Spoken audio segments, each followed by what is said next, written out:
Et si nous faisions un petit tour dans le passé, Souham, 1930-1950, c'était comment? Vous entendez les oiseaux?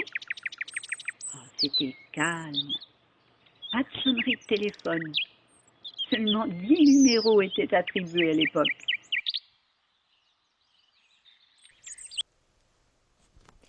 Si vous me le permettez, messieurs, je vais vous chanter, sans me faire prier bien vite, le mérite de nos nombreux commerçants, qui sont tous de bons enfants, et pour qui je fais de la réclame. Bon cœur, oui, madame, bon cœur, oui, madame.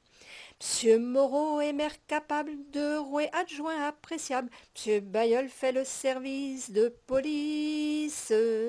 Monsieur Chauveau, instituteur des garçons, fait le bonheur. Mlle Fouillade pour les fillettes est vraiment parfaite, est vraiment parfaite. 4 maires se sont succédés pendant cette période. Monsieur Victor Haro a été maire jusqu'au 16 novembre 1934.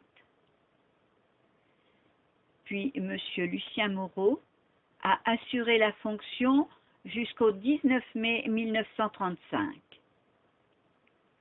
Monsieur Emmanuel Chartrand lui a succédé jusqu'au 17 mai 1945 et Monsieur Eugène Derouet a terminé son mandat le 8 mai 1953.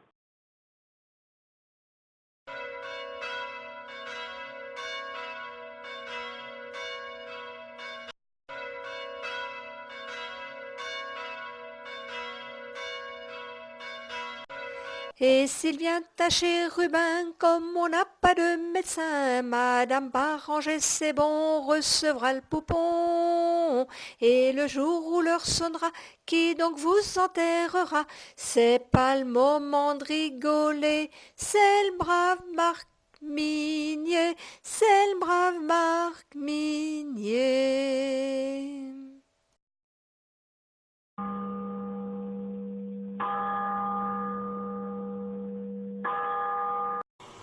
Alors Pierrot, qu'est-ce que vous pouvez me dire des pompiers? Je te dis que quand j'étais gamin, c'était Moreau Miston, tu sais, le père à Momone.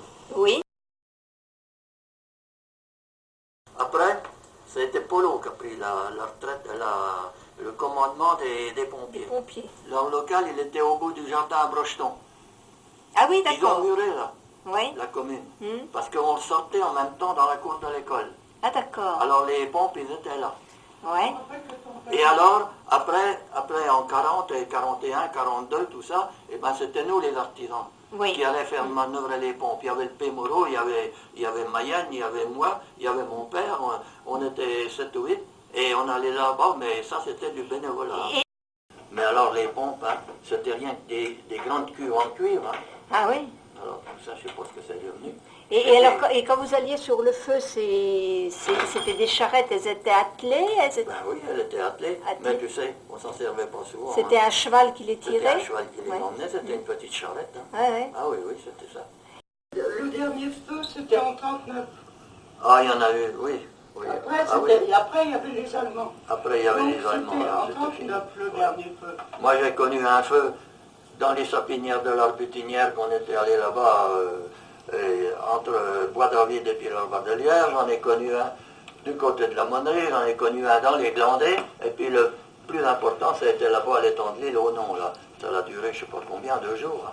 Ah oui. Alors là, puis là, il n'y avait pas question de pompe, là. Hein. Ah oui. Ah non, il n'y avait pas d'eau. Hein.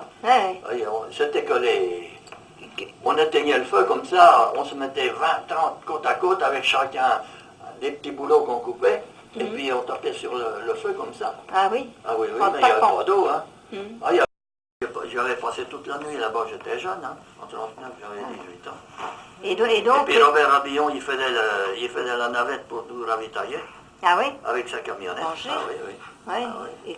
Et puis après, il fallait surveiller parce qu'on disait que le Bah, feu, fallait il couvait. surveiller, bah oui, bah, et puis à ce moment-là, hein, c'était du volontariat pour tout le monde. Hein. Oui, oui, oui. Tous les gens y allaient, si tu y étais 2 jours, c'était 2 jours que tu y étais, mais Ouais, toi, t'as les mirettes, tu Ben oui, oui. touchais rien. Hein. C'était Ah oui, fait, ça- disons, gentiment, quoi. Oui, oui, ça, à ce moment-là, tu sais, ça n'existait pas. Hein. Ah oui. Ça, les feux, j'ai connu. Hein. Et donc, la pompe à bras, c'était avant Avant 39. 39. Avant 39. Avant 39. Ah oui. Après-guerre, quand il y avait le feu, ils appelaient les pompiers Ah ben, des alentours. C'est Salbris qui a pris C'est Salbris qui a pris c'est là. Salbris, hein. D'accord.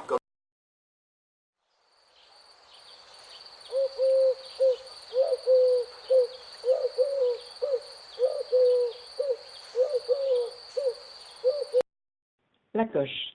C'était un petit objet qui permettait de ne payer son pain qu'une fois par mois. Il se composait de 2 planchettes identiques, nominatives. L'une restait chez le commerçant, l'autre chez le client. À chaque achat, la boulangère rassemblait les planchettes et faisait à l'aide d'un couteau autant d'encoches qu'elle remettait de pain au client. L'achat terminé, chacun conservait sa planchette. À la fin du mois, il suffisait de compter les encoches et de les multiplier par le prix du pain, généralement porté sur la coche. Comme il ne fallait rien perdre, la boulangère coupait le bois sous les précédentes encoches et on pouvait recommencer.